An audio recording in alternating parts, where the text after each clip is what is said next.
Hi everybody, welcome to week 8 and giant number 7, the giant of fear.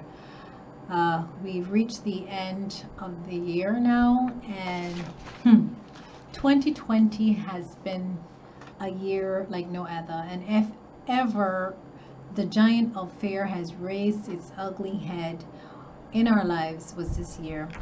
This was a year where we saw fear play out in all different aspects. Fear released a massive onslaught across the earth with the global pandemic, especially in the earlier months. I wrote this in the book. As I write this book, 2020 has revealed unprecedented pandemic that shut down the world for a season. This evil onslaught of COVID-19 disease prompted the most prolific weapon of fear that I have ever encountered. It challenged us across the earth to be informed, use precautionary methods, but not to be consumed by fear. Dealing with this giant is timely and needed. I challenge you to take a moment and think about what this pandemic revealed to you. It showed me that this pesky giant could still throw a few pebbles at me. As a mother of 2 sons living thousands of miles away, I readily admit that when it all started, some element of fear surfaced. But I dealt with it by using some of the weapons we will discuss shortly. So, as I said earlier, I think that this year showed us a lot of giants that we deal with, and sometimes we don't even know that we deal with, or we thought we've dealt with, but still there. And fear that showed up for me when the pandemic started. So the pandemic not only brought a fear of sickness and possible death, because there's been so much death, but it also brought on a fear of isolation. The fear, people couldn't get where they wanted to meet with others and to fellowship with others, and they were isolated from their family. It brought fear of financial provision with all the economic upheaval and all the businesses closing. It brought on a fear of never returning to normalcy. A lot of us wonder, will the world ever be the same again? But I think that when we're talking about fear is such a multifaceted thing. So there's the fear that just stops us from moving forward, the deliberating fear, such as what was brought on by the global pandemic. But fear can also be subtle. It can come in form of subtle intimidation. There are all kinds of fears. There are the huge fears that keep us stuck, and we can't put one foot forward because we're so fearful. There are phobias. There are all different kinds of phobias. There's the fear of failure, but then there's even the fear of success. So when we're talking about fear, this is just like a huge topic. And for our biblical example in the book, I noted a story of Elijah and Jezebel, and but we know that she was eventually thrown over the walls for the dogs. So we too can eradicate the fear from our lives. I take some time to talk about intimidation in the book and what it sounds like. So I wrote this in the book. I'm not sure if people were working behind the scenes trying to keep me down, but the intimidation weapon that kept me from progressing was in my head. Self-induced thoughts that I allowed to linger. This aspect of fear is not like a cannonball heading towards us, but more like an invisible poisonous gas. So whenever you're on the path to greatness, this weapon is released. It taunts sound like this. You're not qualified enough to. You will never measure up to. You will never catch up with. You don't come from the right family to. Nobody will ever take you seriously.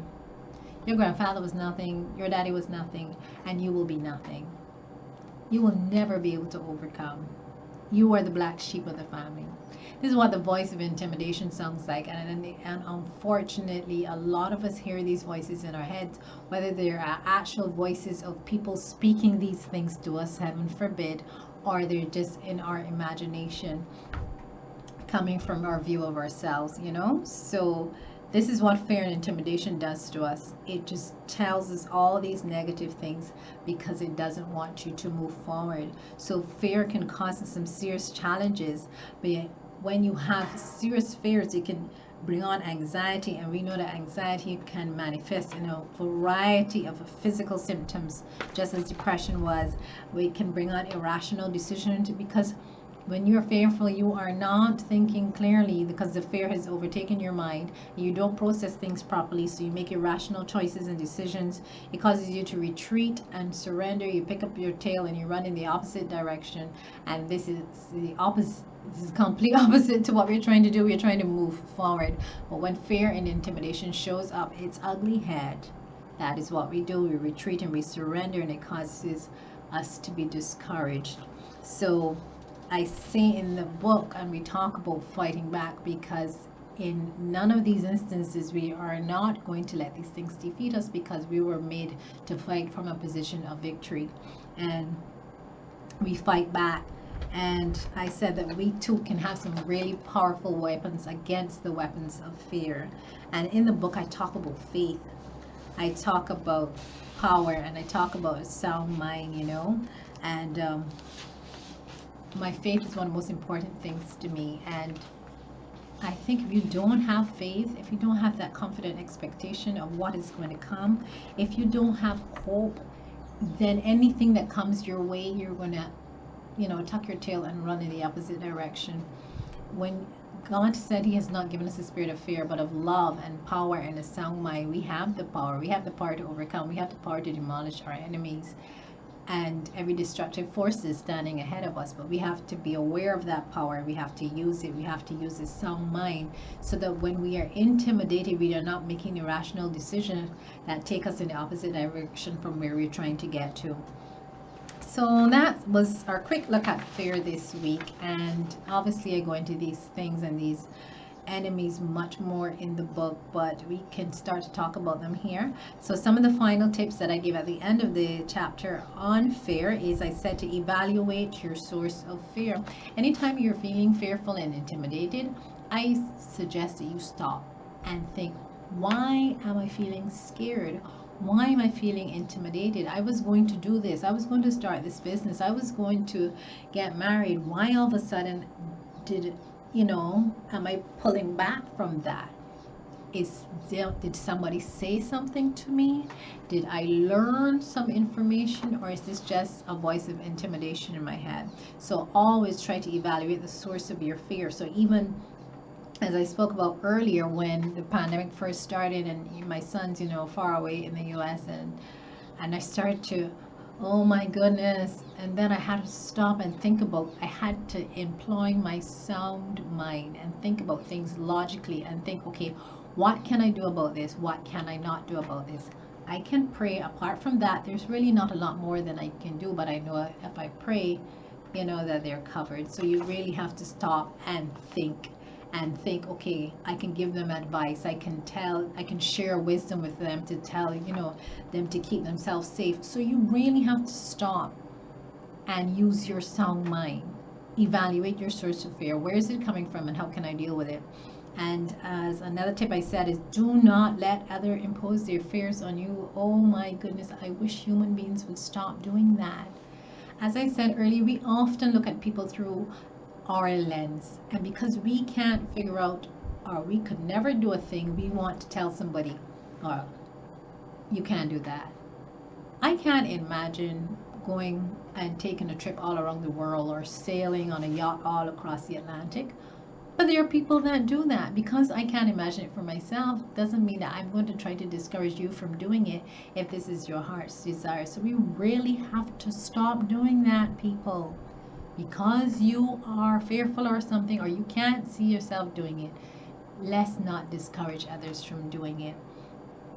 Let's not impose our fears on others, and let's not let them impose their fears on us. I advise you, watch your eye and your ear gate to minimize your exposure to fear mongering. Oh my goodness, if 2020 has not taught you that yet, I don't know. Be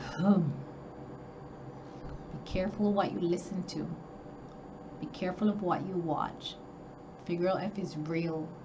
Is it gossip? In this year of technology, you do not even know sometimes if what you're watching and listening to is real. And then you're getting all fearful, and not only are you getting fearful, but then you start sharing it too. You don't even know if it's real, and there we go. The weapon of fear is dancing all around everybody, and it isn't even real. Another tip, recognize when others are trying to intimidate you. Unfortunately, this even happens in family. This could be your parent, this could be your brother, as we saw with David's brothers trying to intimidate him and tell him to go back to serving lunch. There's no way that you can fight a giant. And were they ever wrong? Sometimes you have to know yourself for yourself so that you can see in yourself what others cannot see in you and flow with that. Use your sound mind to push past your fears. We just talked about that. And then I said, ask yourself what is the worst thing that can happen. I do this sometimes. It's an interesting thing to do. So suppose you say are in a job that you want to leave. You're really unhappy and you want to leave. So you can stop in that moment and say, okay, if I quit this job, what is the absolute worst thing that can happen? Okay, so I won't be able to pay my bills. Okay, if I can't pay my bills, what's going to happen to me? So you go through each step to figure out, okay, is this something that I should be fearful of, or is it just something that's intimidating me, or I can really do this?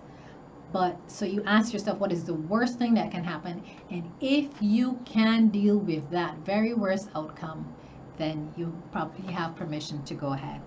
And then I said, have faith in what could be if you faced your fears.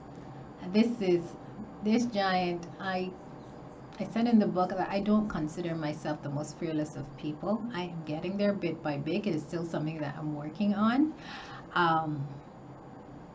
But I do realize that if it's something that I did not deal with, that how it can prohibit me, and it will prohibit you too if you don't deal with your fears. So I encourage you.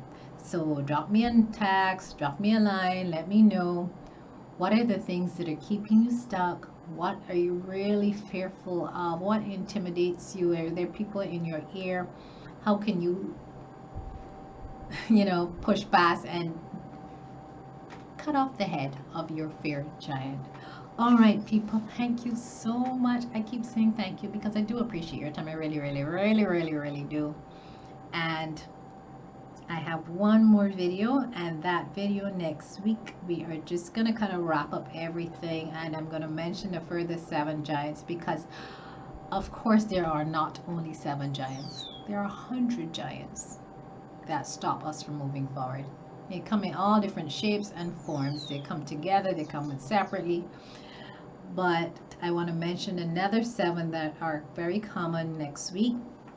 And then I want to just mention some more strategies and then just offer your blessing. So take care. Bye.